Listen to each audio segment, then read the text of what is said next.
back. A new season is upon us. The preseason is starting next week. Basketball players are reporting for the first time. They got their medicals done. They did their media day check. Hey, the NBA is back. The new champions, the Miami Heat, are ready to defend their title. My name is Mark Spencer, the legend, Mark244 on YouTube. It's good to be back, folks. It's been a long summer. It's been pretty good, and sometimes it's been pretty bad. Maybe put on a few extra pounds, but hey, the basketball is getting very, very interesting. The NBA is back. The Los Angeles Lakers look like they are the talk of the town. So are the Miami Heat and the Boston Celtics. Between these three teams, they spent a lot of money. They improved themselves immensely. So we look at the Lakers. Well, the biggest fiasco, the biggest talk in the offseason, and never mind last year during the season, actually near the trade deadline, of Dwight Howard has finally come to an end. The Lakers, the Philadelphia 76ers, and the Orlando Magic, and the Detroit Nuggets excuse me, managed to pull off a very impressive deal. A 14 deal that would send Andre Iguodala to the Nuggets, would send Andrew Bynum to the Philadelphia 76ers, Dwight Howard to the Los Angeles Lakers, and the Orlando Magic would get a bunch of players or basketballs. Well, just some players and some money and some draft considerations. And they clear some big time money. They get rid of Jason Richardson's contract. They send that to Philadelphia with Andrew Bynum. I think Bynum going to the Philadelphia 76ers is going to be an interesting year. Now he is the guy. He is their number one option. With the Lakers, he was the third option. He wasn't the guy. He was just the other role player. Wasn't an all-star yet. He was just the other guy behind Paul Gasol and Kobe Bryant. And now he's at home. He's from Philadelphia, and just like every other player that's ever grew up in Philadelphia, you get to play it in front of your fans and stuff, and you are the hero. And so there's a lot of pressure on Andrew. He's coming off-season surgery to his knee. He went to Germany to get a special operation done to it. So we'll see what happens. What is he going to do for the 76ers? Doug Collins looked for this team to improve what they did last year by knocking out the Chicago Bulls. Well, I've been hearing from some experts like Charles Barkley, Shaquille O'Neal, recently on NBA.com, and saying the 76ers won't be that good unless Andrew Bynum lives up to the hype, plays amazing, stays healthy, and their young guys step up their game this year. Don't forget, they have no Lou Williams, they have no Elton Brand, so a lot of pressure is going to come down to Andrew Bynum and some of the young guys on this team. They got Jason Richardson now. He's going to probably come off the bench. As long as he stays healthy, he's a deep ball threat, big time for this team. And they have some of their good young players on this team, so we'll see what happens. Thaddeus Young is a year older. He's been in the league for 4 years now, so he's a veteran.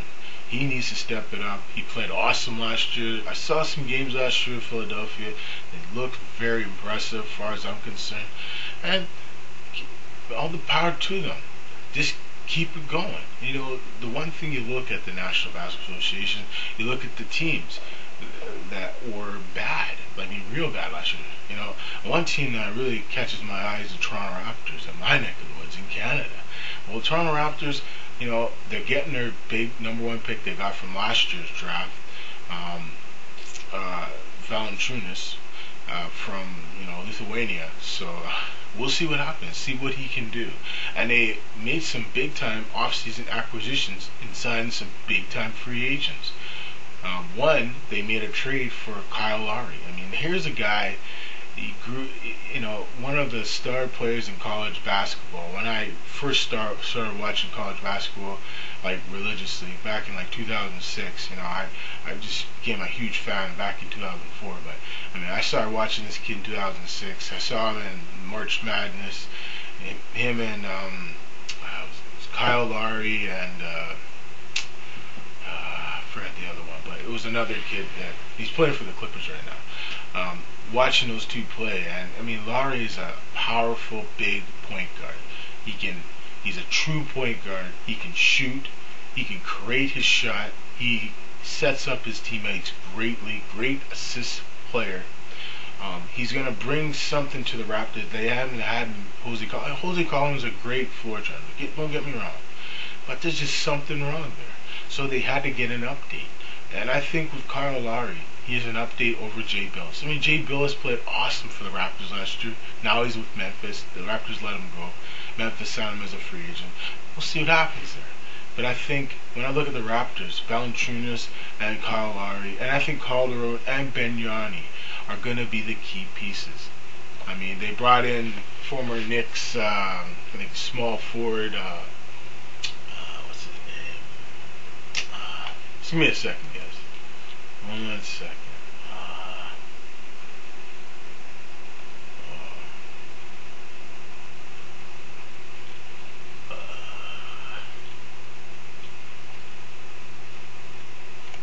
You know what? Who cares? Don't have time for that. But no, they brought in a player from the Knicks, and he did good last year. I mean, he played very, very good for the Knicks. I mean, he was a big reason why they turned it around. And the way I look at the Toronto Raptors is it is a building year. Dwayne Casey has a lot of work to do. They need to continue to get better offensively. I mean, defensively, they're ready to go. DeMar DeRozan is really getting better. I think Brian Colangelo has done a phenomenal job. I think they have to make the playoffs this year, or his job is on the line from what I hear, the new ownership. I think Brian Burke will get a break from what I hear because it's going to be a shortened season in the NHL. I think they'll get a deal done sometime in November.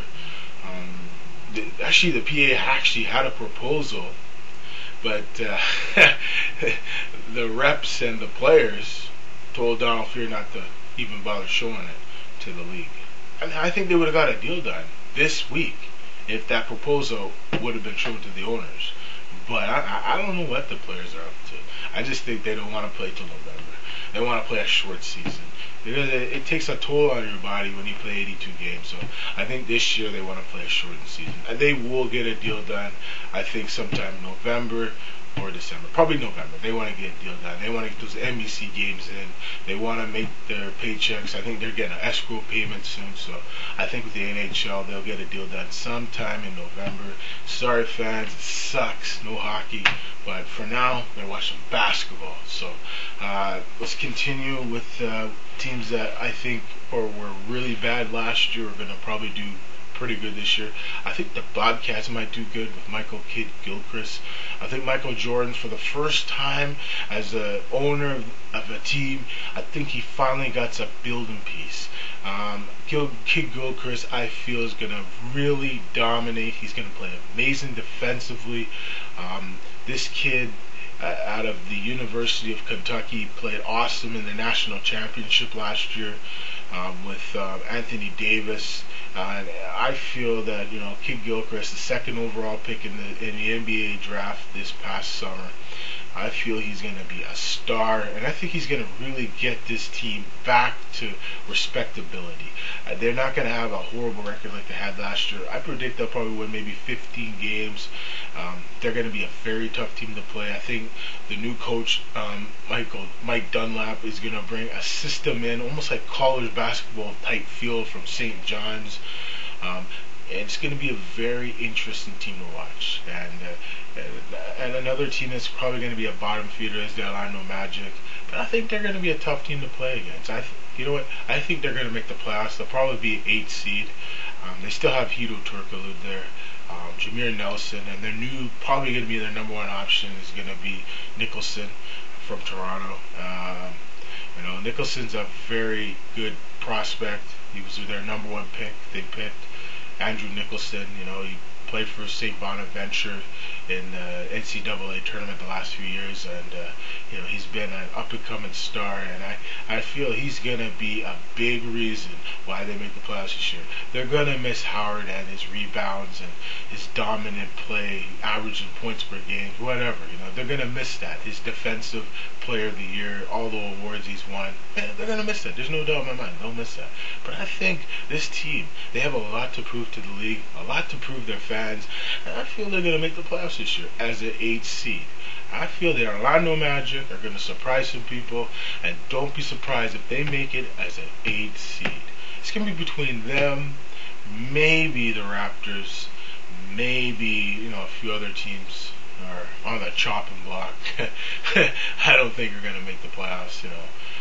New Orleans in the Western Conference, they're going to probably finish dead last. Sacramento will be very good this year with Robinson.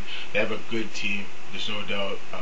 They brought in former Houston Rocket Aaron Brooks, so I think he's going to give that team a true point guard, like I say, a true point guard. Jimmer Fredette probably still going to come off the bench, but I think they're going to utilize Jimmer a little bit better this year. No one keeps smart. He's a good coach.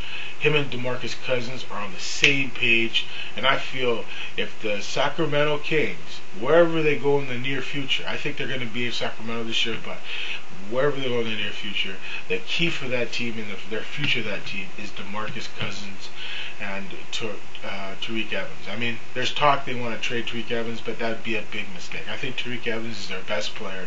Their second best player is DeMarcus Cousins.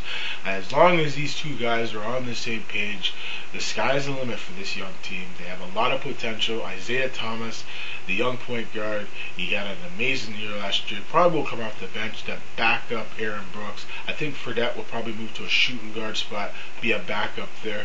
And I think, these bottom feeder teams are going to be a surprise teams. I mean, all the talks about the Lakers, the Clippers, the San Antonio Spurs, the Dallas Mavericks, your Miami Heat, your Boston Celtics, Philadelphia 76ers. But these bottom feeder teams, they're going to surprise some people.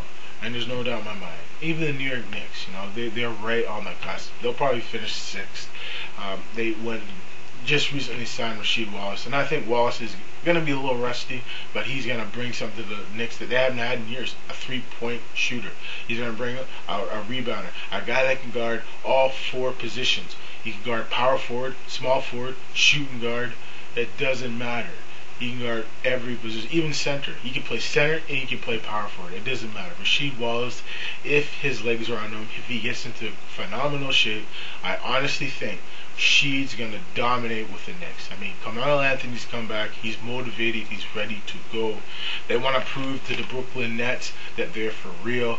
That's their rivals, and they want to be the main talk of New York. Trust me. Amari Stoudemire looks focused. He got his buddy back, Jason Kidd. I mean, they played with each other on the same team when they were in Phoenix for a few years before Kidd got traded for Steve Nash. Or basically, Kidd left and then Steve Nash came in after. But they played, I think, 1 season together. But I think with Carmelo Anthony, they got their friends in. They got your Tyson Chandler, you got Marcus Camby. I mean, they're a team you have to watch out for. The Miami Heat might think it's a breeze. Now they brought in Rashard Lewis, and they brought in Ray Allen, one of the purest 3-point shooters in the history of the game. He's the greatest 3-point shooter of all time. But I feel in my heart that you got to watch out for the New York Knicks.